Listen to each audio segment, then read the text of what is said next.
I finally finished Zodiac Academy, the series, and I feel empty. I feel that I have lost a newfound family. I mean, they're not lost, but it just feels like I don't know where to go next.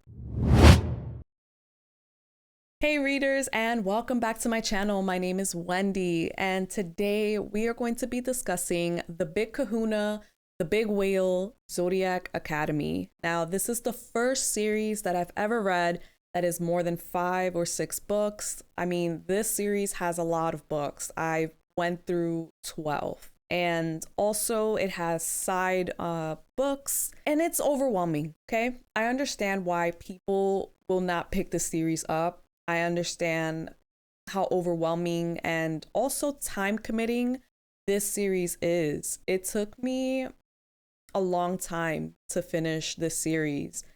And honestly, I enjoyed it. I loved it. And I feel like I am missing a big part of myself now. And I don't know how to move on. I don't know when to pick up a new read. I've been taking a few days off reading right now. And it just feels like I'm just empty. I'm just completely empty. I'm completely out of juice to read another book, pick up another book. But I am making myself pick up another book tonight. So we'll see how that goes. And I'm missing Solaria. I am missing these characters. I've grown to love these characters. I don't know what else to tell you guys. Honestly, it feels like Akatar all over again. It feels like I can't let these people go. I can't let this world go. And I don't know if that's healthy or not. I really don't know. I don't know if this is healthy. But man, what a ride. If you haven't read this series, I recommend you go to my other video where I discuss Zodiac Academy once I started reading and how I read it. There's going to be spoilers in this video. So if you don't want any spoilers, I would suggest you go to that video. I will link it down below. Or if you just don't really care for spoilers, then stay with me. I absolutely loved the characters in this book. I feel that I got to know each of them individually through multiple POVs. I want to say that Tori and Darcy, yes, they are the female main characters that this whole entire series revolves around. However, I feel that some characters like Seth and Geraldine grew on me as the books went on. Seth is annoying. He is. But I kind of feel like he's the little brother that I never had. He's the little brother that is annoying. He's the little brother that pushes your buttons. And Geraldine is kind of like, at first, I thought she was a bootlicker. And I was just like, girl, it's not that serious. Like, it's not that serious. But I want to say around book 8, I felt that me and Geraldine locked in. I feel that these characters, I mean, all of them are memorable, but there's just some characters that you kind of carry with you. And I just want to say Seth Capella, he was my comedic relief, okay? He made me laugh out loud, laying in bed. And I was like, oh my gosh, this stuff is getting serious. And then he would be the one character that would just make me laugh in the middle of freaking trauma and chaos. Was it annoying, his relationship with Caleb and how it flourished? Absolutely. It's annoying. Nothing really happens. Nothing gets exposed. Seth is trying to hide behind his feelings all the way until book 9. So, with that being said, there is a lot of different tropes within these characters. And I feel that there was enemies to lovers. There's forbidden love. There is miscommunication trope. And I think that Seth and Caleb's relationship being a miscommunication trope is why it is my least favorite love story, I guess you can say. But I feel that that doesn't diminish Seth's growth. And I feel that by book 9, he grew into, okay, I need to own up to my ish. I need to own up to my feelings. I need to be the bigger wolf.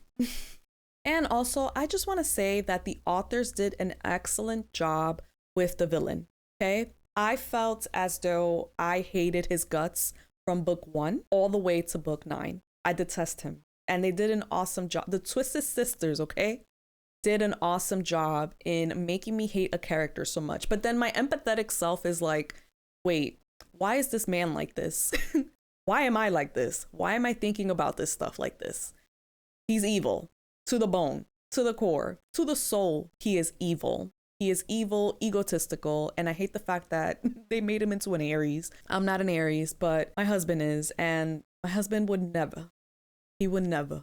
Okay? I felt like the character developments were great. They were awesome. Everybody went through growth, especially the twin sisters, Tori and Darcy. I felt that they started from zero, had absolutely no idea what this new world of Solaria was going to offer them. They literally got bullied. This series is very metaphorical. It's like, what's the saying? Knock you down 7 times, get back up 8.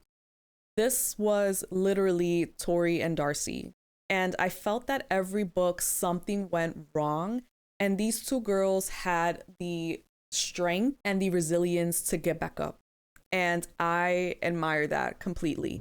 And moving into the setting, I feel that they should have included a map of the world of Solaria. They put a map of Zodiac Academy. They're describing these places and I'm like, okay, where on the map are these places? I want to get a sense of where are we going? Because they introduced a lot of different settings, a lot of different ancient settings that the twins would go to, the Library of the Lost. I just wanted to get a sense of where are we? Maybe there is, correct me if I'm wrong. The only map I saw in the beginning of the books was just Zodiac Academy. However, I feel that the authors did a good job in immersing the readers in the setting. It felt like the setting fit the story.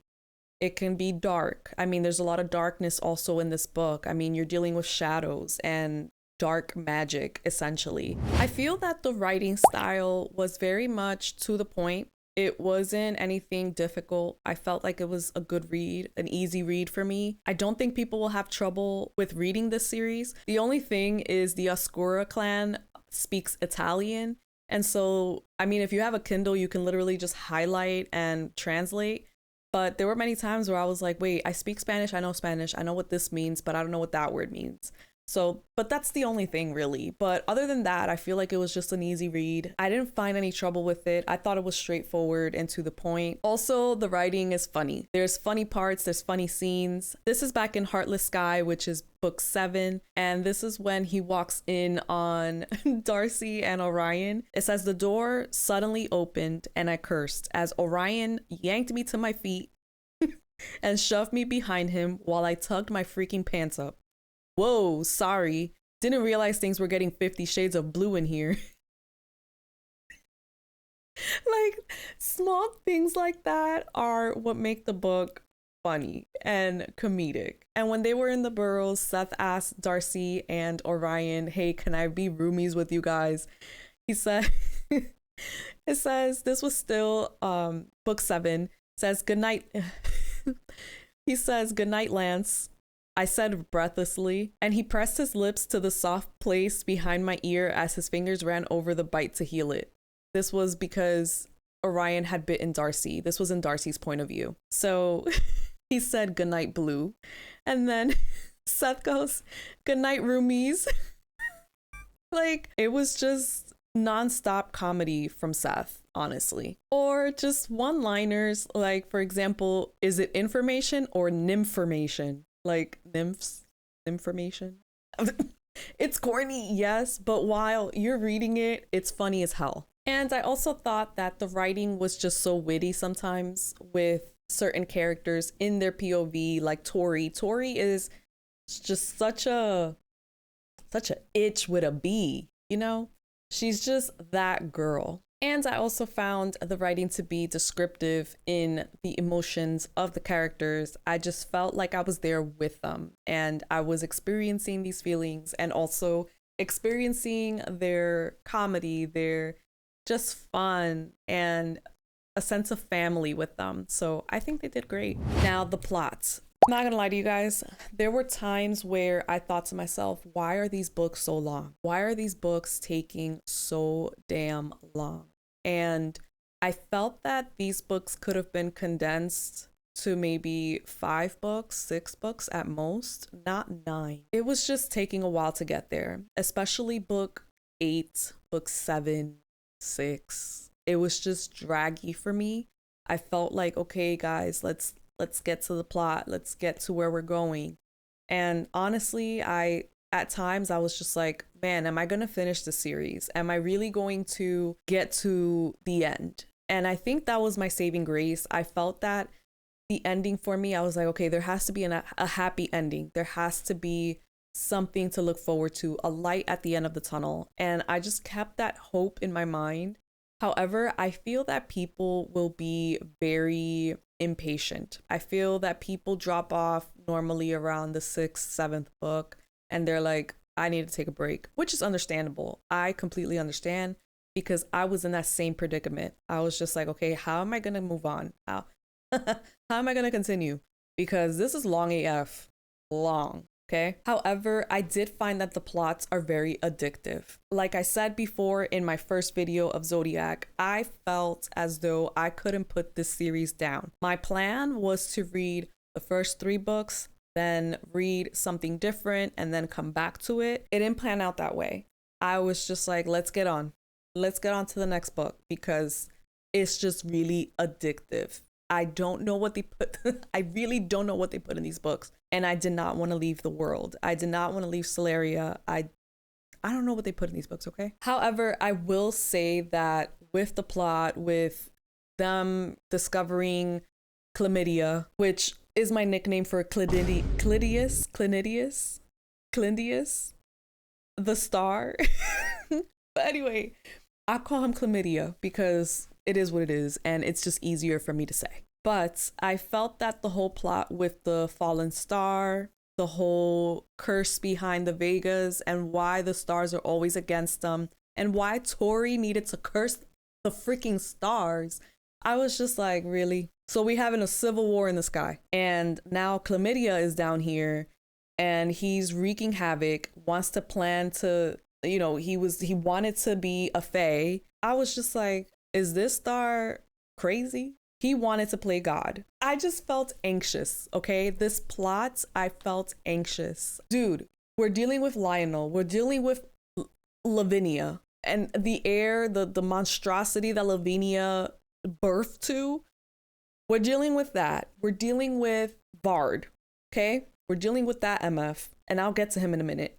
But we're dealing with him. We're dealing with people getting captured. What else can go wrong? Like, this book, I was just like, what else can possibly go freaking wrong? And then when there's just one chance and one opportunity for everything going right, everything's smooth, we're laughing, we're going along with the story, I felt anxious. I felt like I should watch my next step and I shouldn't feel comfortable sitting down and reading and kiki and kakakaing because some ish was gonna go down. That's how this book felt. That's how this series felt. I want to say my favorite book of the series is book 9 because it was so jam-packed with action and things just moving along. You're getting the POV of everybody fighting this last fight, this war. And I absolutely was immersed. I couldn't put the book down. I stayed up reading till like maybe 2 in the morning. And I just want to say this series had me going to sleep late almost every night. I just couldn't put it down, especially the last book. I was just like, holy mackerel, there's a lot going on. And I'm trying to process. People are dying left and right. When is this carnage going to end? That was my thinking. The last book was just so satisfying. It was so satisfying when Tori put that dagger into Lionel. I absolutely enjoyed every minute of it. And also I enjoyed every minute of torment that Lionel got beyond the veil. His soul is literally in torment every single minute of every single day. And I absolutely reveled in it.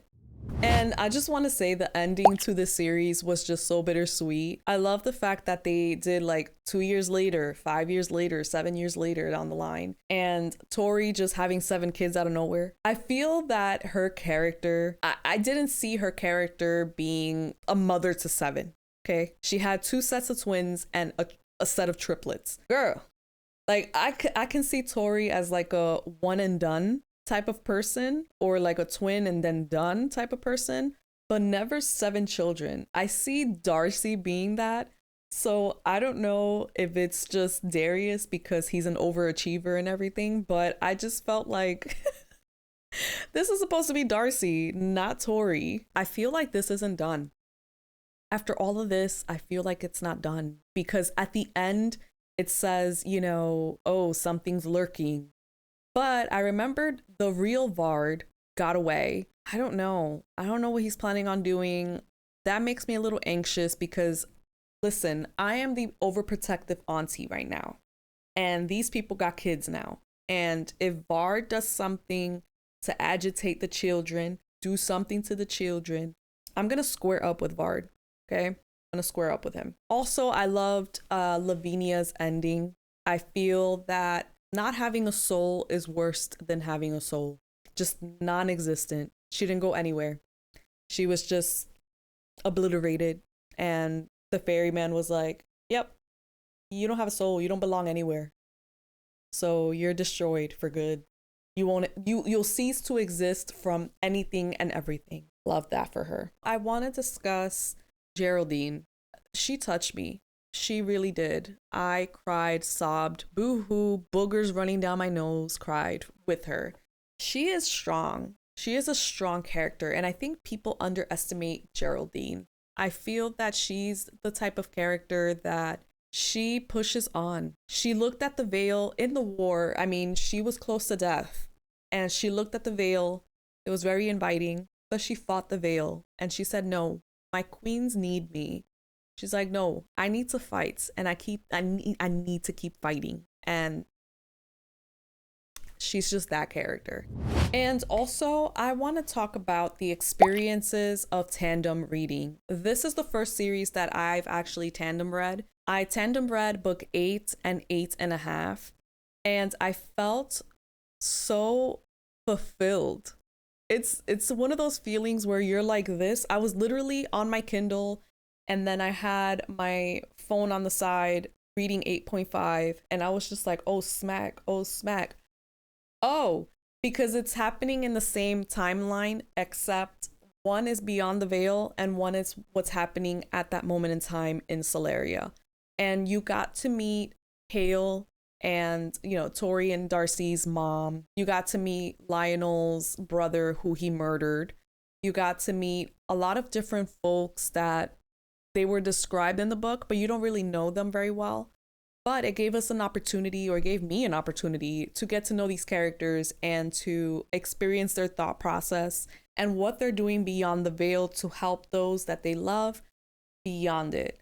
And I absolutely felt it was exhilarating. It was the best experience I've ever had. I wish there was more tandem reads like that. If there are any other books that I can tandem read like that, I would love it.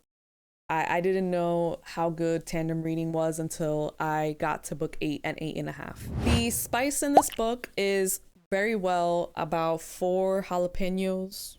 I want to say close to 5, like maybe a 4.5 jalapeno. It's very spicy. Like, I'm talking about, there's a lot of different scenes. There is LGBTQIA scenes between Caleb and Seth, which, man, it was annoying. Like, their relationship was just annoying. But once you get to book 9, it's like, whoa, buddy. But honestly, I enjoyed it. I loved it. You follow different tropes. You follow how each relationship and each couple goes through their own ordeal. I rate my books based on my emotional feelings throughout the book or series. I base it off of how I felt, how immersed I was, and overall just emotional feelings towards it. So this series, I want to give it a 4.5 stars. And the reason why is because, like I said before, I feel that it should have been compressed into less books. I don't feel like it needed to be 9 freaking books. Overall, I felt like it was addictive. I couldn't put it down. I needed to follow the plots. I needed to know what happens next. And I just felt so many different emotions while reading this book. I felt anxious. I felt happy. I felt joyful. It felt sad. There's grief. There's also a sense of victory. There's also a sense of winning.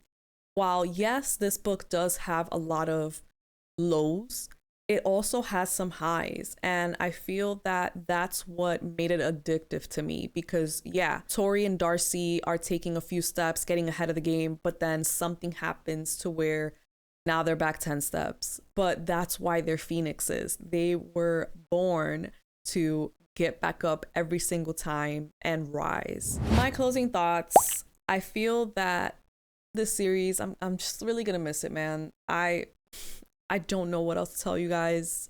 If you haven't picked it up, you should.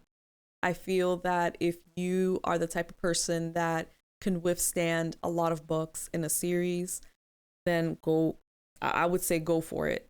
But I do not recommend this series to people who cannot read more than 4 or 5 books in a series. If you are plot impatient and you need to read it through, it's going to take a while, because I am plot impatient, and I feel that you need to take the time to actually go through this whole roller coaster of Zodiac Academy. However, I do recommend this series to people that want to find a found family within characters. I think it would absolutely suit you. If you are wanting something magical, something that is very much dealing with the stars, dealing with zodiacs, and it's not even much dealing with zodiacs, but like spells, there's orders. There's just so much to this book that makes it magical to me. And I think that's what drew me in and the reason why I wasn't able to put it down. And I'm going to share a quote with you guys to close this out. It was one of my favorite quotes, and it's when Tori is riling up the army at the end, the rebels in book 9. And I felt like I was in the battle scene with them. I felt the drive, and I felt the power of her words. There was just so much emotion to what Tori was saying to rile them up, and it gave me a sense of, I want to be there. I want to fight for them. I want to fight alongside them. And I was just so proud of her at that moment in time. I was proud of both of them, both Darcy and Tori. But in that moment, what Tori said, I was just like, let somebody come babysit my child. I'm going to tell my husband I'll be gone for like a month, but I'll be there. It was this. The sun is coming to gaze upon a new day. And what she'll see when she rises is a war upon her earth. She'll find us bloody, and she'll find us in the thick of chaos. But when she seeks the answer of who will come out victorious, we will answer her call. Damn. And it makes, oh my gosh, it makes the hairs on my arm stand up. Like, this was a hell of a series, and I'm so happy I committed to it. Is it worth reading? Yes. But that is my opinion. Anyways, let me know in the comments if you've read Zodiac Academy. What do you think about it? Do you think the Twisted Sisters did justice to it? Do you think it was a good conclusion? Did you like Lionel's ending? Let me know in the comments. Let's talk about it. Let's talk about how it made you feel, how the series made you feel.